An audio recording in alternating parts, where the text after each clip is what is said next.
Hello everyone, Xeno What If here. To bring in part 13 of What If the Reds and Blues were part of Overwatch. Link down in the description of the fan fiction of this, What If. Listen here YouTube. I do not own anything and this isn't a scam. Chapter 28, Choices and Decisions. Sleep, one of the fundamental activities a person must require to recharge and re-energize the body and mind. A moment for dreams and nightmares to wander and let the brain conjure up whatever is on the mind. Everyone needs it, but for one man, his sleep was overflowing with guilt. Church instead was wide awake, with his eyes shut, counseling with the fragments rattling in his head. They kept replaying the battle in their mind, which almost resembled that of a never-ending void, going on to a point they could not see any further. All the fragments gathered around Church while floated in the center, hearing every piece of him come up for alternatives for what they could have done. Going through countless simulations, running through the streams of data and cross-referencing it with each other to see if they could find something they could have done to improve the fight. All the solutions so far were inconclusive and kept getting derailed by the variable that was Sigma. It angered and irritated a few, Omega even more so.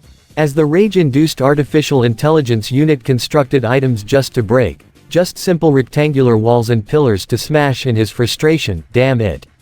How could that maniac get the upper hand? It appears that the meta suit, while it may be lacking our presence, it still has some of our residual enhancements. Delta theorized, bringing up the schematics. Theta then rolled in on his skateboard he digitalized. I don't like it, the suit already lets him max out all of our abilities. It may not be ideal, but I will still take having our abilities dampened, rather than be stuck with that sociopath. Gamma replied in his monotone voice. That triggered Church to come out from the silence and address what was just said. Wait a minute, he had all of you in his suit, right? How was he able to bend you all to his bidding? Wouldn't the sheer number and size be enough to overwhelm and overpower him? Everyone went silent, none of them eager to answer the Alpha's questions. What? As they stayed quiet, someone else was reconstructing themselves behind Church, someone who he hadn't heard from in a long time. Identical in almost every way, the only clear distinction that could be made was that Alpha's was a shade or two lighter than Epsilon. Epsilon, the memory unit, the one responsible or cursed to remember everything, surprised to see me again. Honestly, not really. I was just wondering when you'd show your face again. Alpha answered, seeing as you mainly borrowed our strength when you assisted Carolina. Thanks again, I just needed to rest. Epsilon stated. So do you remember what he did to them that could have made them obey him? I was not the only one who remembers what they had put us through. Sigma did as well. Epsilon went on, when they didn't fall in line, he forced them to relive those moments, sort of as a cattle prod for the mind. Fuck, just when I thought I couldn't hate him anymore. Well, that's what he did to you guys a little while ago. Didn't you feel it? Church recalled all too well the exact details of that moment, when he was at the mercy of that sick fuck. The pain of feeling his mind split apart, as his enemy had a hand on his head, forcing his power's influence on him. The feeling making him sick to his stomach, his blood boil and his heart heavy with hate. Making him grow hungry for payback. So what can we do? We were unable to block it out. Maybe we can suppress it or redirect it. Delta suggested running the numbers. Alpha raised a hand, halting his progress. Something tells me that Epsilon has something cooking. What is it? Quote. Epsilon hesitated, then looked at the other fragments. Give us a while to discuss. They all blinked outside and took their time to communicate amongst themselves, leaving Church with only the option to wake up. Hospital bed. Eyes now open wide, Church took a moment to scan the room as his eyes wandered around the place to get a feel for his surroundings. Tucker was sleeping in the room's only chair near the window, sunlight brightening the whole place. Carolina sat sitting against the wall opposite of the bed, resting her eyes, kind of scary how she did that while sleeping. And finally Caboose was up watching TV with headphones, some type of show, watching people get hit in the nuts or falling down face first, eating hospital pudding. Caboose, Church almost forgot the blue team's muscle took quite a beating from Sigma, but delivered a nice cold can of whoop ass right back to him. The medical charts showed he suffered some second-degree burns, a few cracked bones, bumps, bruises, but nothing that wasn't being patched up at the moment. The bandages on his arms, face, head and torso indicated the possible location the burns could be located. Despite all he went through, Caboose still managed to smile and laugh like it was just any other day. Church turned to Caboose and called out to him, "Hey buddy. What you watching?" "Oh, just a show called." Caboose turned to see who was up. "Church." "Hey everyone, Church is up, he's okay." Very slowly and groggily it took Tucker and Carolina some time before rushing over to check on him, Carolina actually hugging him like a brother. Tucker went across to the other side, between Caboose's and Church's beds. "Yeesh, maybe I should get my ass kicked more often, if this what I get," he joked as he felt his body ache a bit. Carolina and Tucker forced a smile and a little laugh out of themselves. "Yeah, you got a good few days nap out it. Good to see again, soldier." Sarge burst into the rooms with the rest of Reds. He and Simmons walked to the edge of the bed while Griff took the one now empty chair sat in and fell back to sleep. Lopez, Donut and Doc peeked in from the hall waiting for their time to go inside while Washington watched them all like a big brother protecting their sibling. Church sat up straight in his bed and looked at every individual in the room, making sure if he could see if they were seriously hurt or injured. They hid it well, but not well enough, not from him. From his scans, Carolina reopened some of her stitches on her leg, Washington damn near busted his arm, Tucker suffered laser burns on his back, Sarge received a few new cuts, Simmons was protected by Griff who had bruises and marks all under his sweatshirt and was moving in an uncomfortable manner. Doc was able to recover from his wounds thanks to his self-healing capabilities. Donut thankfully did not suffer anything too bad, but Lopez had completely new plates installed on his chassis. "So, how bad is it?" Church asked. Tucker put a hand on his shoulder. "Just some damaged buildings, a lot of people in Omnix with a few scratches, other than that a handful of casualties. It wasn't something we were prepared for. Kimball's probably pissed at that evil fuck, not us, this wasn't our fault, she knows that." Tucker tried to reassure him. "What now? What's happening?" Sarge made a sound as he inhaled to speak. "Well, lot of the Overwatch members are helping tend to the wounded or assisting to rebuild what's been broken." "What about Pandora?" Church dared to question the one thing they seemed to be avoiding. Carolina confirmed what Church could have guessed. "Right now he's gone. Off grid, off radar. Nowhere to be seen. But trust us, we'll nail him. We got contacts, in CIA, FBI, MI6, Interpol and dozens of other agents looking into this. We might have stumbled onto an intel gold mine. Turns out that there's been rumored activity such as this in several cases worldwide." Washington added, finally coming into the room. Church pondered for a moment regarding to this new information, but quickly passed that aside to Delta to run through what it could mean. At the moment he was more focused on getting back on his feet and getting back to the fight to track down that monster. "Alright, let's head out." "Hold up now, son, you just went through a tussle with a man who might as well be the equivalent to a goddamn supervillain. Don't ya think it might be best to take it easy?" Sarge warned him. Church tried easing everyone down. "Guys, I'm not trying to fight him. I'm saying, let's head out and help out, get some lunch. I'm not that crazy." "Oh," they all replied in unison. Griff put his hand on his belly to see what it had to say. "Yeah, we could eat." Inside New Harmonia, it had only been a few days but the city was almost looking like it had never been attacked. Rubble gone, construction crews were just patching some holes in the streets and walls. The sad part was the murals they would see every couple of blocks, the lives they couldn't save along the way, despite being the heroes they were supposed to be. The walls and buildings could be replaced and fixed but the people, that was something that could never be replicated, and that's what stung the hardest. Trying not to think of the failures at every turn, Church checked to see if Epsilon could come up with a plan with all the other ice at his disposal. So far nothing yet, it would just be a matter of time. The talk of what to eat proved to be distracting and helpful, even if everyone's ideas were completely out there. Griff was for pizza, Tucker for sushi, Sarge for any type of southern food, obviously Doc was for vegan options, then was immediately ignored by everyone in the car ride. Since no one was coming up with anything together they just decided on burgers. By they it was really Carolina's call, no one wanted to argue about it with her. As they sat down on the tables outside, eating some of their greasy, saucy meals, scarfing down fries and drinking their sodas, they couldn't help but notice Church was still lost in thought. "Man, you're taking all the joy out of burgers. I didn't think it was possible unless you're Doc," Griff complained. Doc tried to argue, hey. You ordered an impossible patty, turkey bacon, with a whole bunch of vegetables I've never heard of before. That's fair. Griff is right, man, enjoy yourself. Come on, what's it gonna take to see you crack a smile? Show me that underbite. Tucker joked.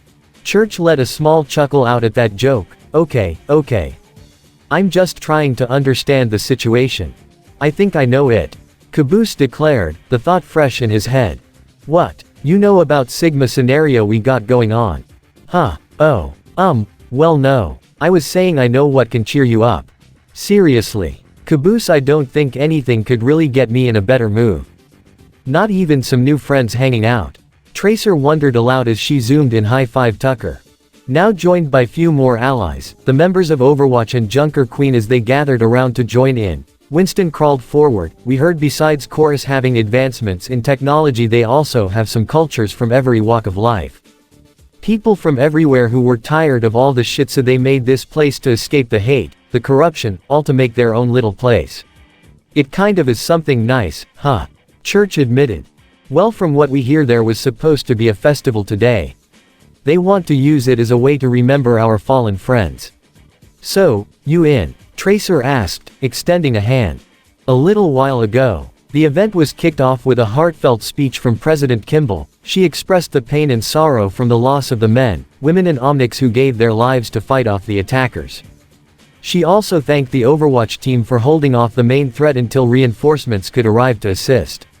Finally, she wanted to cheer in the fact their number one enemy was indeed dead, though they did not be the ones to finish him off. They didn't seem to mind once the details that he did suffer slowly due to his own machinations.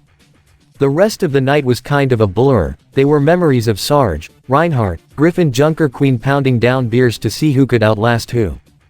That one could be anyone guess as to who won. There was contests of dances to see who had the best moves. Tucker boasted he had the best, largely in part due to him reusing some of his original moves from Chorus, but he was not prepared for Lucio and his techniques. Caboose participated in a few rounds of arm wrestling every single tank member there was. First to fall was Griff, who thought he had a better shot with Caboose's good arm in a sling, but was sent flying into a wall. Then Winston, Lopez, Zarya, Junker Queen and finally Reinhardt. Caboose even was double-teamed by Zarya and Rain, then tripled by them plus Junker Queen. They had stalls and sections for every place in the world, some of them mixing and mingling, talking to friends they haven't seen in a while, or some just meeting for the first time as neighbors.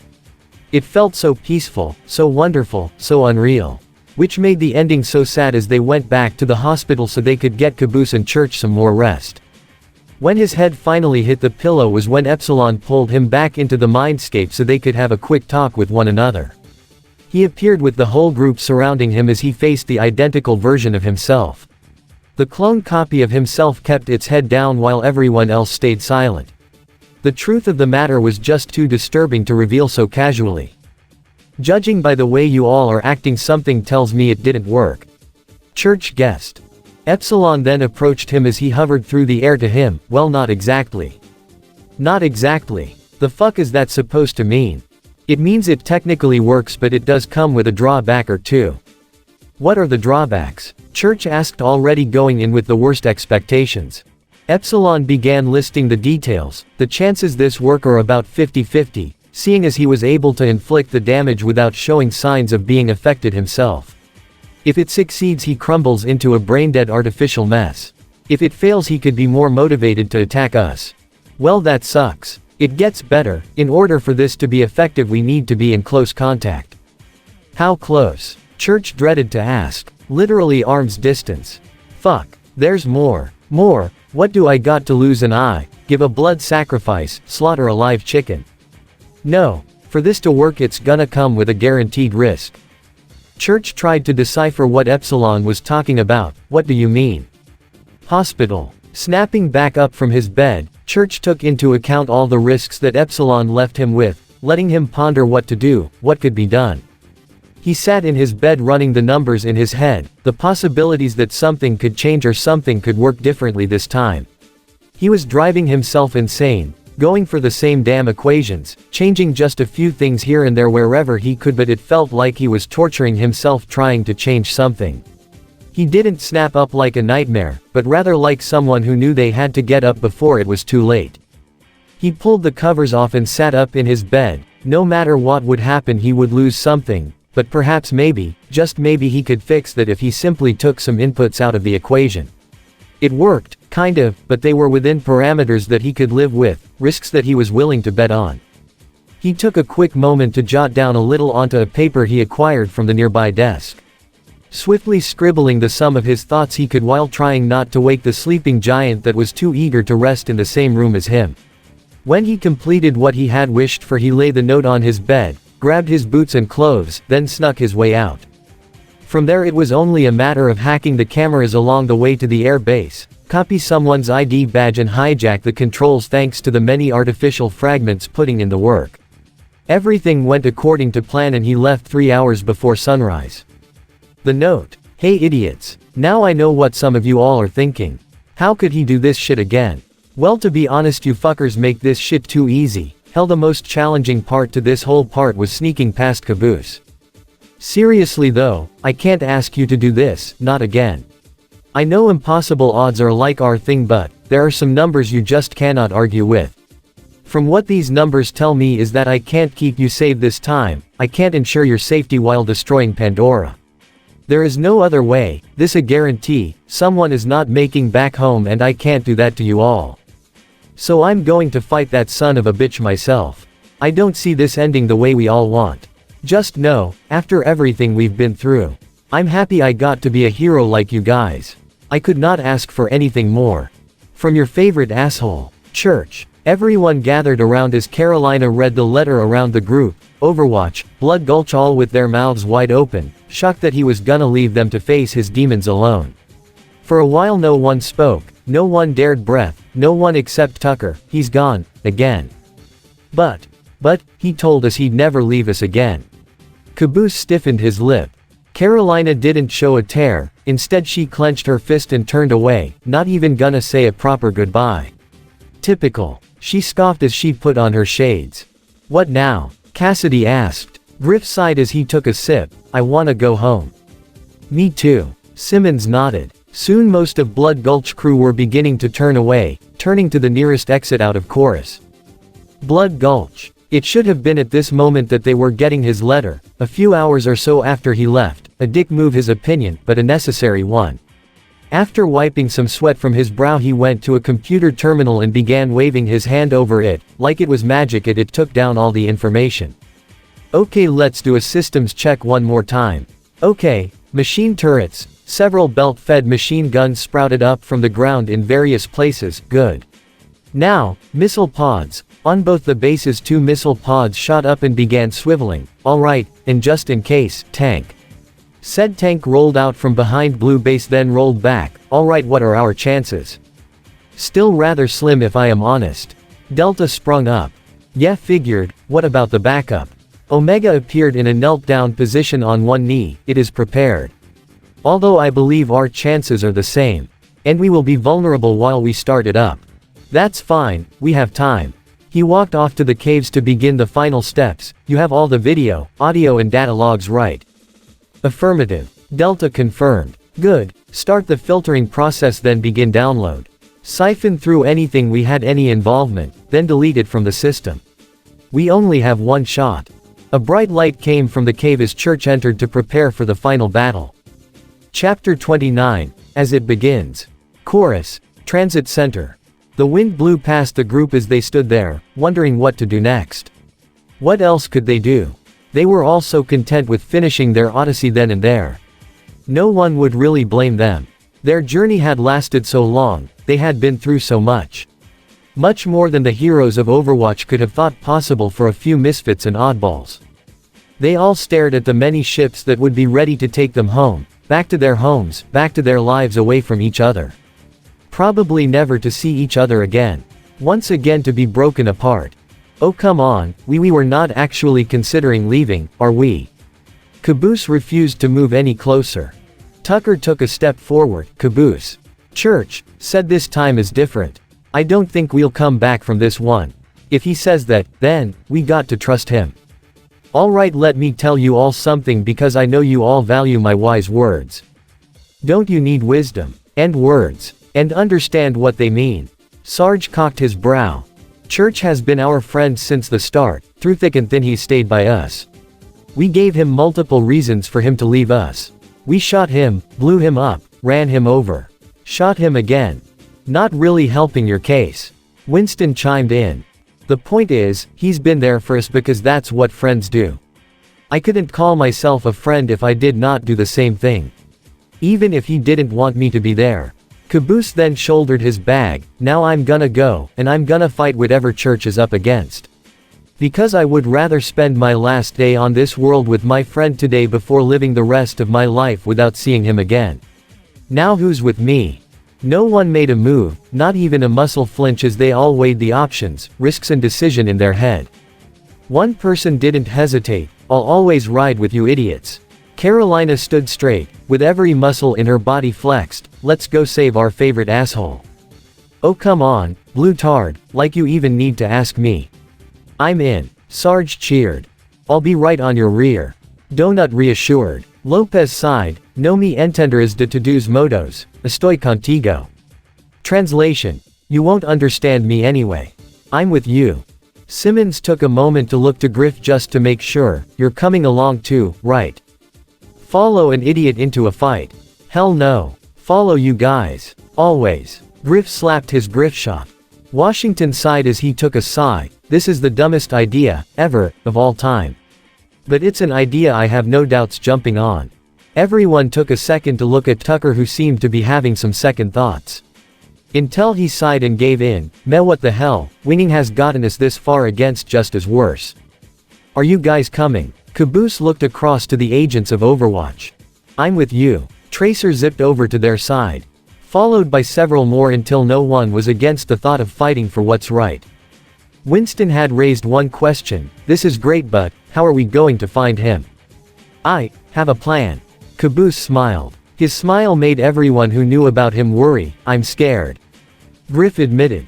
Classified location. Alarms were going off like crazy as the red flashing lights mixed with the sounds of the blaring bell filled the darkened base. The sounds of multiple heavy footsteps thundering like a herd against the metal catwalks, stairs and floors were repeating like an echo as several of them passed by weapon racks filled with assault rifles. Some select few managed to grab sniper rifles and double-barreled shotguns. Every troop dressed in red and black armor, the colors of Talon. When they received all their gear, they rushed to the nearest door leading to the exit, leading to where the situation was present.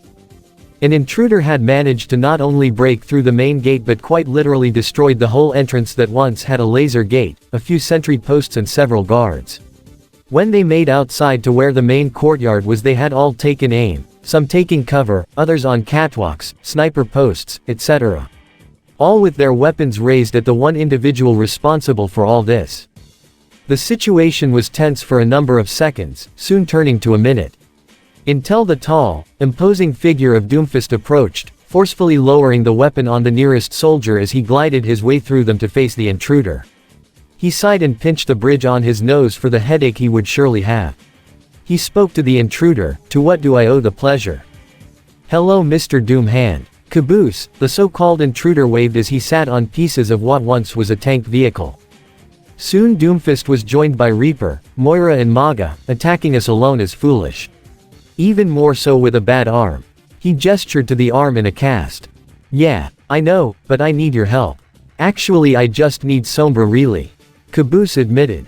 Akand had very little patience. This has been a waste of time. I'm sorry, but this is where your story ends. A red dot had appeared in the center of Caboose's chest, but he wasn't fazed despite knowing very well who the shooter could be exactly, none other than Widowmaker. I don't think this is where it ends. Why is that? Akand asked. Caboose smiled as he answered, because someone finally got to hold the sniper rifle. That someone being Tucker, who was positioned somewhere out of sight as he had Doomfist's heart lined up in his sight.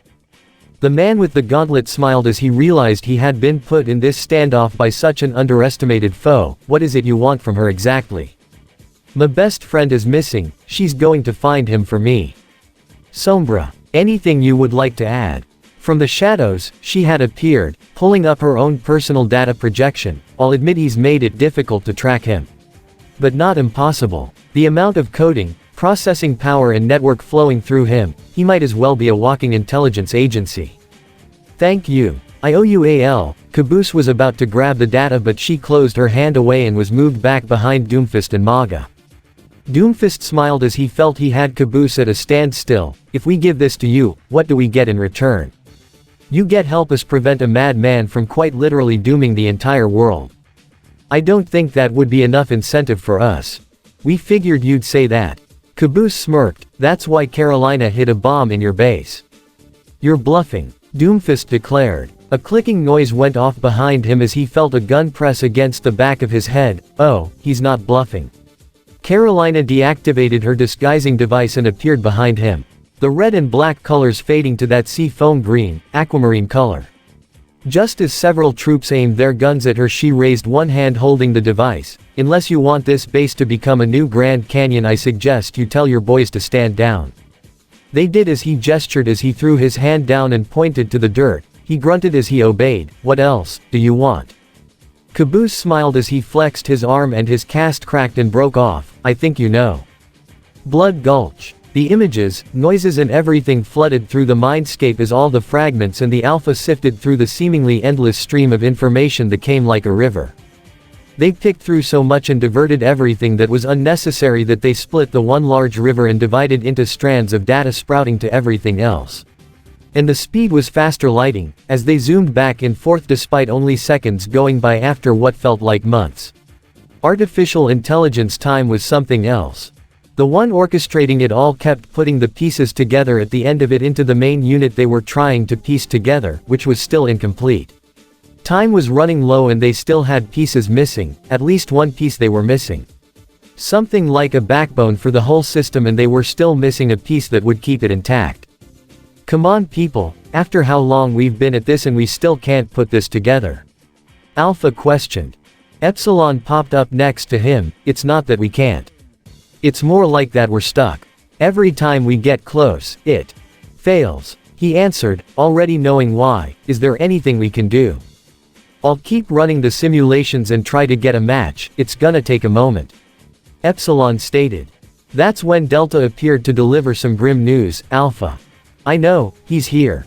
Alpha finished as the holographic of Blood Gulch popped up with an ominous ship overhead. Snapping his eyes open, he rose from his pod to face the incoming threat. He threw on his armor and grabbed his rifle before walking out to see ship overhead as it already began dropping hundreds of those mechanical soldiers to the ground.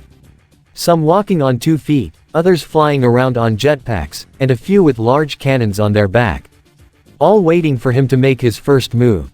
Epsilon, keep working. I have to put the child to sleep. Church said, walking out to face the horde and its masters. Outside they have not seemed to locate any of his traps as of yet while they gathered in the center of the canyon, in between the two bases right where he wanted them. Delta warned him however that despite the prefect positioning that the odds of defeating him were still slim, even more so when he saw Meta Mimic and the Felix Faker standing side by side.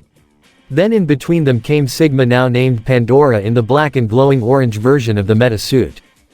Delta appeared on his shoulder to give him some even more unsettling news. Alpha, I am picking up a rather massive power spike coming off of Pandora's suit. So someone's been juicing. Church mocked. Indeed, he is actually several times more powerful than before, at least by 544%. Do me a favor D, keep that shit to yourself.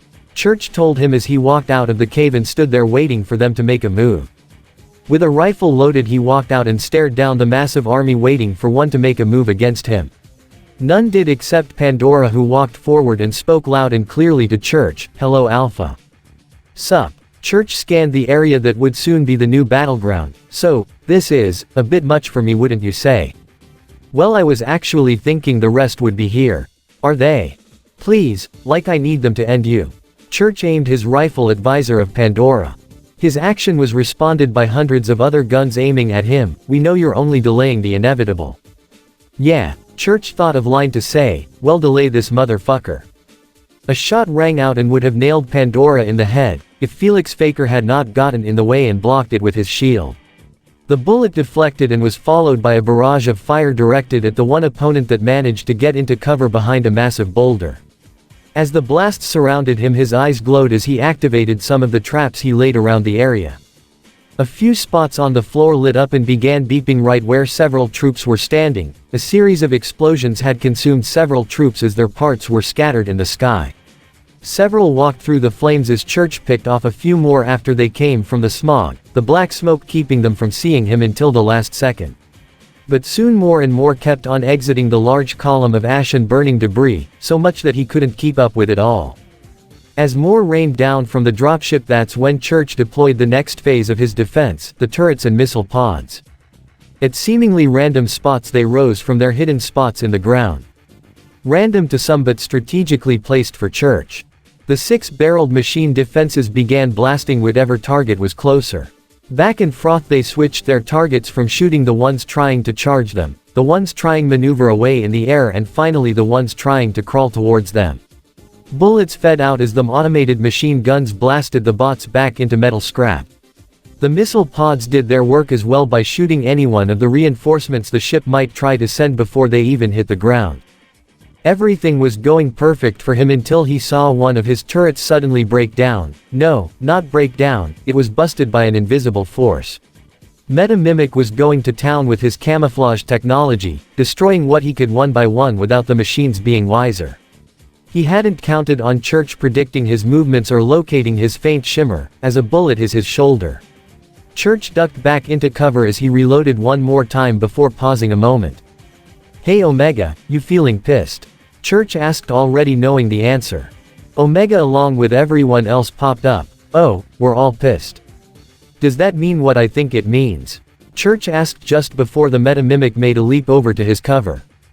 "Yes it does. Let's fuck shit up," Omega announced before all the AI fragments began joining together to mutate Church's body.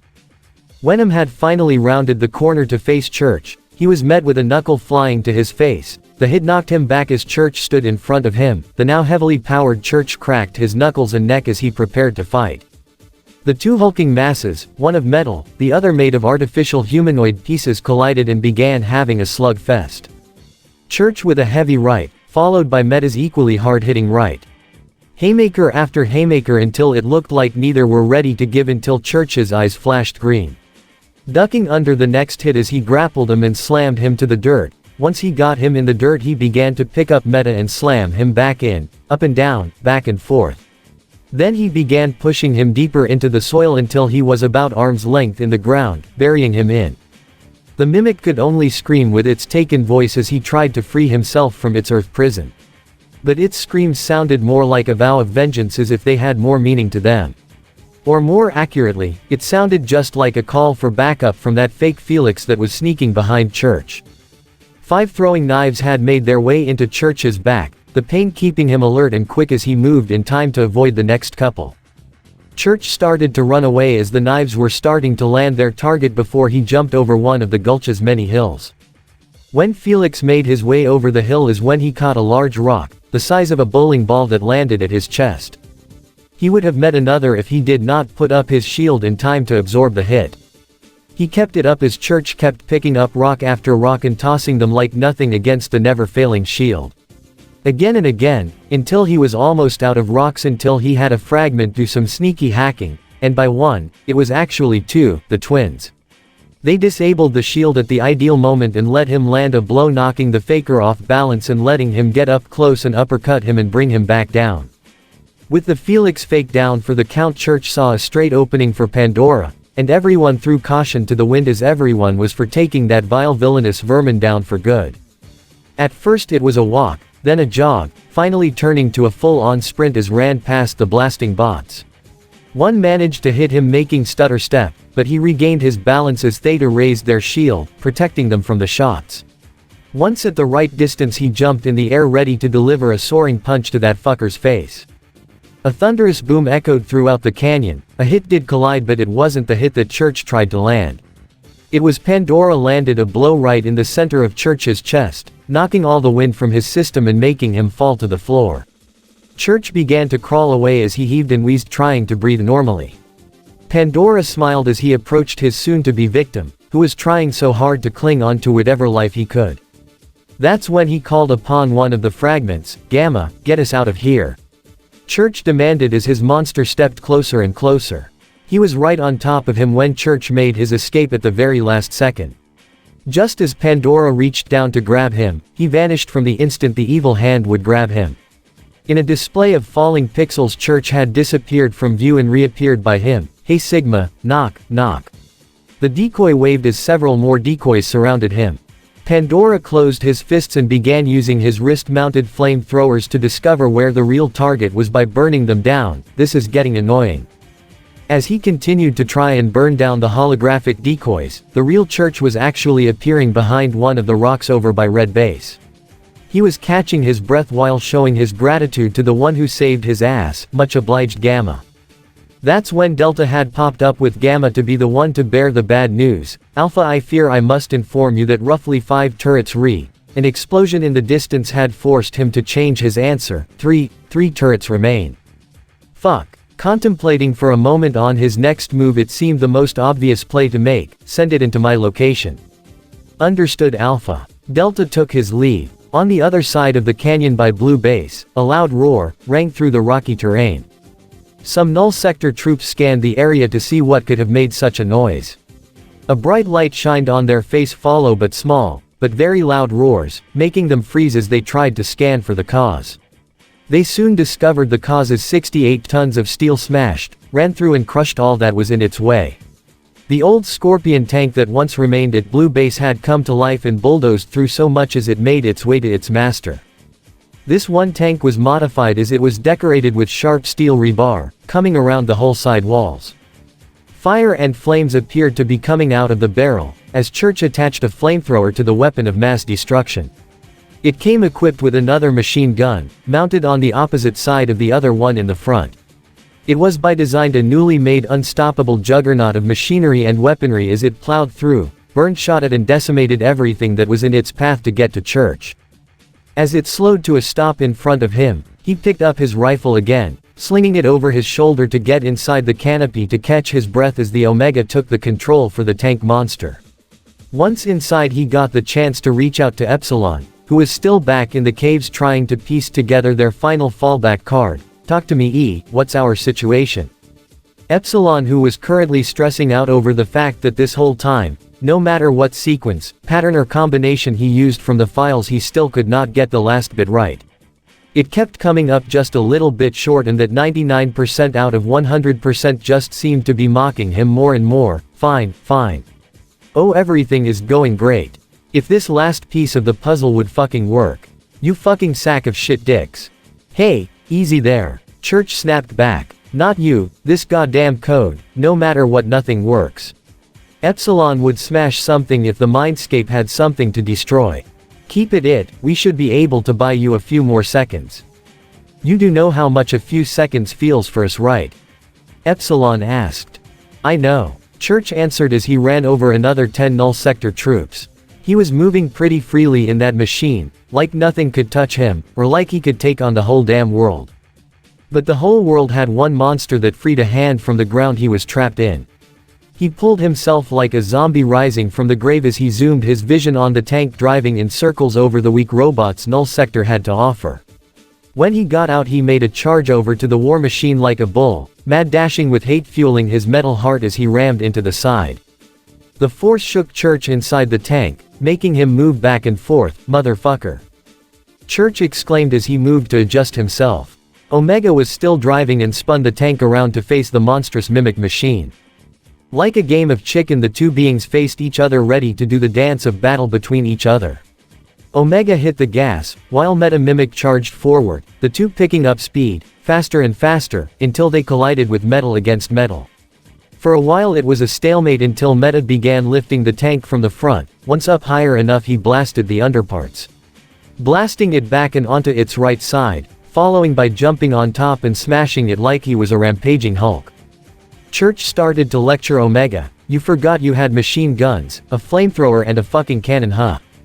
It was about the principle, Alpha. There's honor in monsters. Omega tried to argue.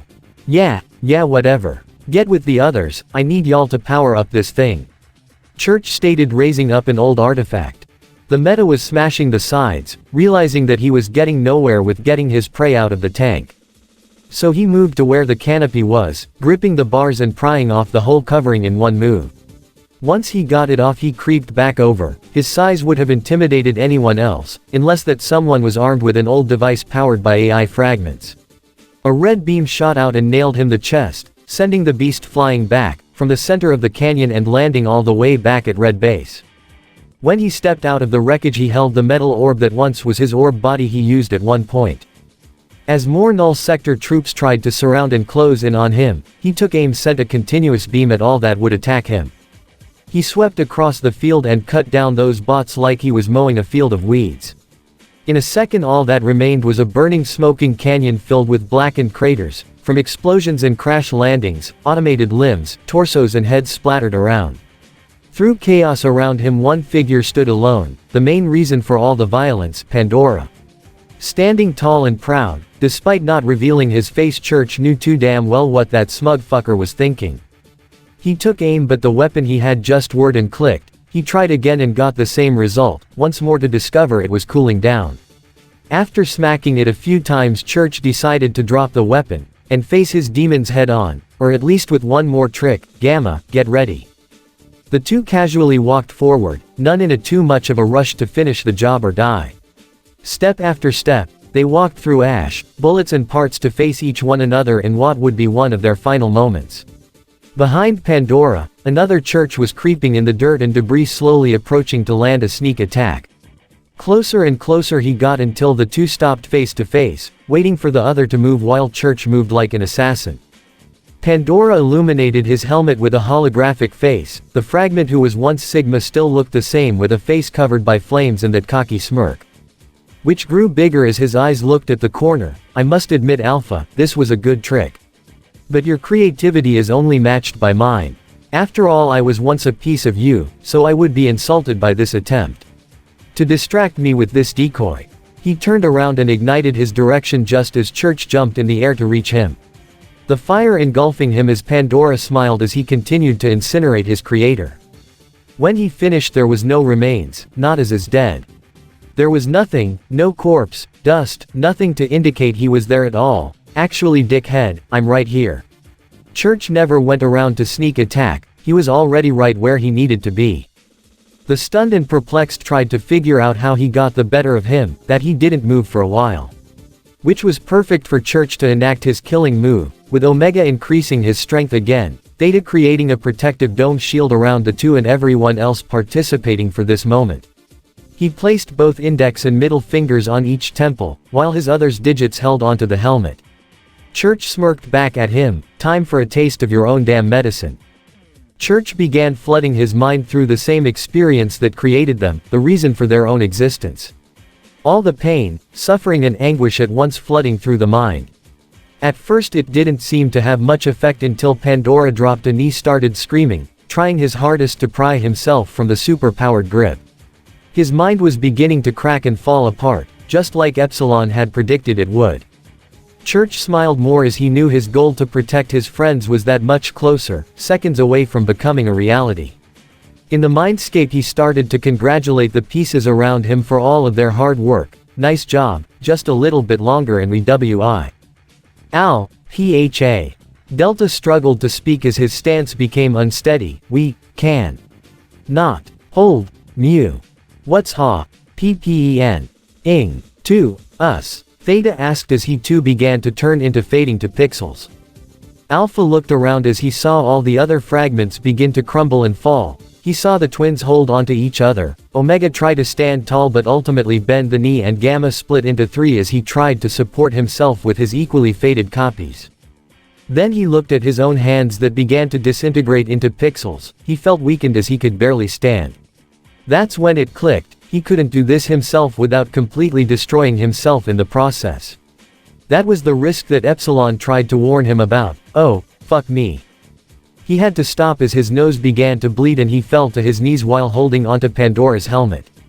Once he held on as long as he could, he fell down and started to crawl away while Pandora still needed to recover. He had to come up with a new plan. He didn't care if he lived but couldn't hold on to him while using all that powers at once. He was exerting too much power on different abilities that he would disappear before he could fully finish him off. He did a quick check as he tried to retreat. Come on guys, we gotta get out of here. They all showed up for a brief second to show him they were fine. If we get to the cave we can help Epsilon finish coding, then we can F-ga. A few more knives made their way to his back. Felix Faker had recovered and began approaching him. The pain gave him enough adrenaline to get to his feet, as he started limping away from the mechanical maniacal menace. Only to meet the incoming ballistic brute that bounced in front of him, socking him back to where he was originally. Church tried to get back up but Felix kicked him in the side. He tried once more but the meta smashed him back down. As the two circled him, their boss finally got up. Pandora fixed himself before approaching Church, who spitting up blood on the floor. I must say Alpha, this little, one-man last stand was quite the performance. He picked up Church by his hair as he looked him in his face. It would have been all worth it, if you hadn't abandoned your comrades. Very noble, I will admit. But utterly pointless. Yeah, Church asked, still managing a smirk. Still made you my bitch for about a minute there. Pandora twitched at the annoying comment. Now you probably heard the several sayings. This will hurt a little, this will last for a second, and neither of us like this, and all that. He raised his free hand, readied it over Church's face. Well, I am not the fragment responsible for deceit. So this will hurt like hell. I plan to take my time. And I will enjoy this, every single bit. Church saw the hand creep closer and closer, the index and ring digits about to cover his eyes. Delta gave one final warning, stating that survival and victory chances were 0.000000000013% possible, as if it wasn't obvious. He closed his eyes so he wouldn't see what would happen next. The last thing going through his mind would be the memories of his friends. Friends. After all the shit they've been through together, could they really call each other friends? He thought about his family, the Reds and Blues of Blood Gulch. As Pandora's hand finally made contact, he smiled as he felt his victory was all assured. That was until he felt his body jerk forward, followed by a sharp pain in his back. Then the pain came to his chest, two energy blades came forth, making him drop his prey. He looked back in the corner of his eye with shock as he found someone he wasn't expecting. Church looked up to his savior, the teal-wearing swordsman, Tucker. No one touches our jackass. Tucker dug the blade deeper into his back. Pandora looked back at Tucker through the corner of his eye. No. I can't die. Not like this. He grunted through the pain, then the grunts turned to laughter. No, seriously, not like this. He tried to swipe at Tucker, who managed to dodge in time from his hand. Did you think your sword would work? It will take a lot more than that. How about a caboose? Tucker smirked before a tank shell round blasted on Pandora's back, sending him rocketing forward. The perfect opportunity as Tucker grabbed the weakened Church and moved him back to Caboose, who kept on firing to keep him safe. Once safely out of the fire, they regrouped at the cave entrance where Church coughed up a storm. Once fully able to speak, he looked up at his family with gratitude, or anger. Damn, I told you fuckers not to come help me this time. Since when did we ever fucking listen to shit anyone tells us? Griff asked as Red Team approached. I can't guarantee any of us live through this. Church admitted. Oh please, we'll do what you lot do, wing it, right? Tracer responded with the rest of the Overwatch standing behind her. At least Carolina and Wash aren't with you. Actually, they're on their way for the other part of the plan. Simmons replied. Are you fucking kidding me? That's when they saw Pandora recover, standing beside his two henchmen, in front of his legion of followers, null troopers that stretched across shoulder to shoulder across, from wall to wall. It looked like this was the actual end for them. What's the plan? Tucker asked. The plan's screwed. I can't activate my last resort because no matter what I do, what combination, what code, it always fails. It always fails. I can't do it. I can't. Church yelled at himself until that light bulb finally went off in his head. He looked around at the idiots around him. I can't, but someone can. Who? Mercy questioned. Caboose. Huh. Pretty much everyone said after one another. Hello, wait, me. Caboose even wondered. Church looked at the rest of the group. Can you buy us about 5 minutes? We'll buy you 6. Sarge assured. Come on, Caboose. In the cave, Church was assisted inside by Caboose as he limped his way into the large space where 2 pods laid at the very end of the wall. The room was illuminated as Epsilon was in the very center with holographic displays of sounds, documents of all kinds and videos of all the Blood Gulch adventures. Church had enough strength to make it to the pod on the left side as Caboose went to inspect the pod on the right. In the pod, Caboose froze as he saw something he remembered too well. Church, is this what I think it is? Is this who I think it is? Caboose, I'm gonna need a big favor. Epsilon is about to turn your words into data we need. Church explained as he rolled himself into his pod. Can you do this for me? Caboose paused for a moment, then realized that Church really needed his help this time. Okay. I need you to remember, you know what I mean, right? Memory is the key, Caboose answered. Alright, now I need you to remember my story. Please. Church closed his eyes as the pod door slid to a shut. Caboose had thought for a moment what story he could have meant. What could Church be hoping he would do? He took a deep breath before he began to speak. Once upon there was a man and a woman and they had a little baby. This is the end of part 13 of this What If. I hope you guys like it. Don't forget to leave a comment down below and subscribe to my channel.